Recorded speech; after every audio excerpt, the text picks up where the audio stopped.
Film शुरू होती है श्रीलंका के घने जंगल से। जंगल में आर्मी की निगरानी में बहुत से वर्कर्स खुदाई कर रहे थे। ये लोग वहां जमीन के नीचे दबे हथियारों को ढूंढ रहे थे। यहाँ हम इन्हीं लोगों में से राणा तुंगा नाम के एक आदमी को देखते हैं, जिसे खुदाई के टाइम एक बॉक्स दिखाई देता है, जिसके अंदर बहुत सारा सोना था। ये देखकर राणा तुंगा दंग रह गया था।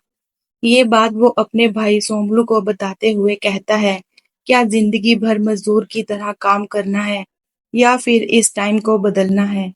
ये लोग श्रीलंका की आर्मी पर हमला कर देते हैं, लेकिन श्रीलंका की आर्मी बहुत बड़ी थी, इसलिए वो उस सोने से भरे बॉक्स को लेकर वहां से भाग जाते हैं और समंदर के रास्ते से वो इंडिया पहुंच जाते हैं। इंडिया पहुंचते ही वो सोने को छिपा देते हैं, लेकिन पुलिस उन्हें देखते ही अरेस्ट कर लेती है। तभी राणा तुंगा उन पुलिस वालों को सोने का एक-एक बिस्किट देता है। यानी राणा तुंगा और उसके आदमी रिश्वत देकर अब इंडिया में ही रहने लगे थे। इसके बाद कहानी कुछ टाइम आगे शिफ्ट हो जाती है। कहानी के अकॉर्डिंग इंडिया की प्रेसिडेंट को खून से सनी हुई एक चिट्ठी मिलती है, जो आंध्र प्रदेश के गांव से छोटी बच्ची ने लिखी थी। चिट्ठी में बच्ची अपने गांव के हालात के बारे में बता रही थी कि वहां लोगों पर बहुत जुल्म हो रहा है। इसके बाद प्रेसिडेंट द्वारा एक सीबीआई ऑफिसर सत्यमूर्ति को बुलाया जाता है और उस ऑफिसर को आंध्र प्रदेश के उसी गांव में भेजा जाता है, ताकि पता चल सके कि वहां के हालात कैसे हैं। इसके बाद हमें वो गांव दिखाया जाता है जहां से चिट्ठी आई थी। वहां कुछ किसान खेत में हल चला रहे थे। इसी दौरान उन्हें खेत में कुछ डेड बॉडीज दिखाई देती हैं, जिसे देखकर उन सभी किसानों के होश उड़ गए थे। इन सब घटनाओं के बारे में सुनकर विजय लक्ष्मी नाम की एक पुलिस ऑफिसर वहां आती है और ये पता लगाने की कोशिश करती है, जो डेड बॉडी खेतों से मिली है, इन सब के पीछे कौन है। लेकिन गांव का कोई भी आदमी इस मामले में कुछ भी नहीं बता रहा था। थोड़ी देर बाद जब गांव वाले अपने अपने परिजनों की डेड बॉडीज के पास जाते हैं, तो वो लोग रोने लगते हैं। तभी विजय लक्ष्मी को एक बच्चे से पता चलता है, ये सब कुछ राणा तुंगा नाम के एक बहुत बड़े गुंडे ने किया है। ये सुनते ही वो राणा तुंगा के घर जाने का डिसाइड करती है। इसी दौरान विजय लक्ष्मी अपने सीनियर ऑफिसर को कॉल करके सब कुछ बता देती है। लेकिन जो पुलिस वाले विजय लक्ष्मी के साथ राणा तुंगा के घर जा रहे थे, जब उन्हें पता चला कि वो राणा तुंगा के घर जा रहे हैं, वो जितने भी आदमी पुलिस वाले थे, वो सब गाड़ी से उतर जाते हैं। लेकिन विजय लक्ष्मी और उसकी साथी लेडी ऑफिसर राणा तुंगा के घर पहुंच जाती हैं, जहां राणा तुंगा की मां मौजूद थी। विजय लक्ष्मी राणा तुंगा की मां के सामने राणा तुंगा के लोगों को बुरी तरह से मारती है। तभी राणा की वाइफ भारती वहां आ जाती है। वो चालाकी से कहती है, आप इस तरह लड़िए मत, और वो सबको अंदर बुला लेती है। विजय लक्ष्मी के मुंह से राणा के बारे में उल्टा सीधा सुनकर भारती उन सभी ऑफिसर्स को बुरी तरह पिटवाती है और उनके सारे कपड़े भी उतरवा कर उन्हें एक कमरे में बंद करवा देती है। यहाँ पर भारती विजय लक्ष्मी को बताती है कि राणा तुंगा कोई आम आदमी नहीं है, क्योंकि वो एक रावण है और ये उसकी लंका है। तुम सोच रही हो कोई राम या हनुमान आएंगे, तो ऐसा कुछ भी नहीं होने वाला। ये एक ऐसी जगह है जो हमेशा ऐसी ही रहेगी। किसी का इंतजार मत करो। इसके बाद एंट्री होती है बलदेव प्रताप सिंह की, जो ट्रेन से कहीं जा रहा था।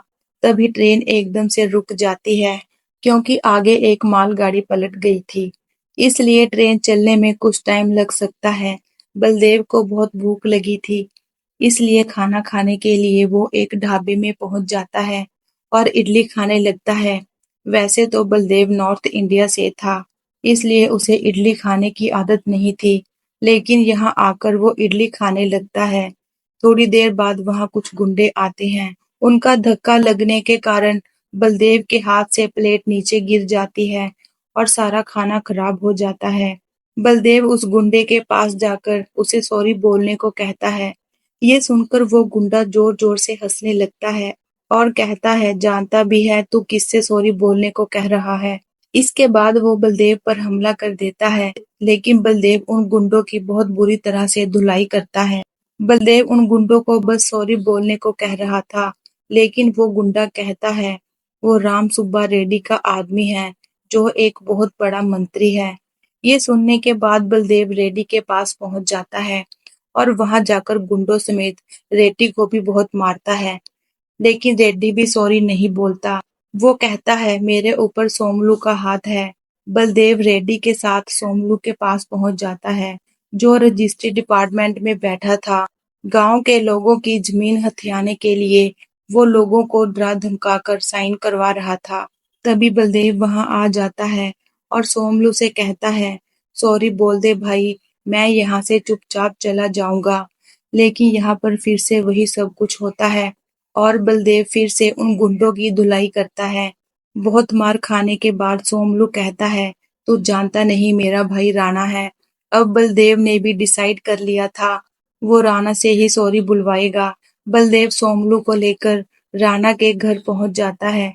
अब राणा बलदेव के सामने आता है और जब उसे पता चलता है कि अकेले बलदेव ने उसके इतने सारे आदमियों को पीटा, ये सुनकर राणा भी हैरान था कि एक सॉरी बुलवाने के लिए इस आदमी ने ये सब कर दिया।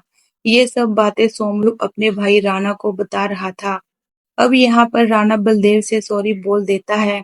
ये सुनकर बलदेव कहता है अब मुझे किसी से कोई प्रॉब्लम नहीं है।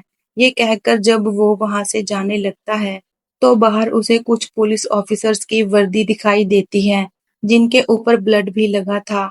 सारी वर्दियों को इकट्ठा करके वो ब्लड का पीछा करने लगता है और उन ऑफिसर्स के पास पहुंच जाता है, जहां पर वो पुलिस ऑफिसर्स की ऐसी हालत देखकर बलदेव को बहुत गुस्सा आ रहा था। बलदेव कहता है इडली गिरने के कारण मैंने इतने लोगों को पीटा, लेकिन तूने इतनी बड़ी गलती कर दी है, वो भी हमारे देश की बेटियों के साथ। ये सुनकर राणा को भी बहुत गुस्सा आ रहा था, क्योंकि बात अब उसके ऊपर आ गई थी।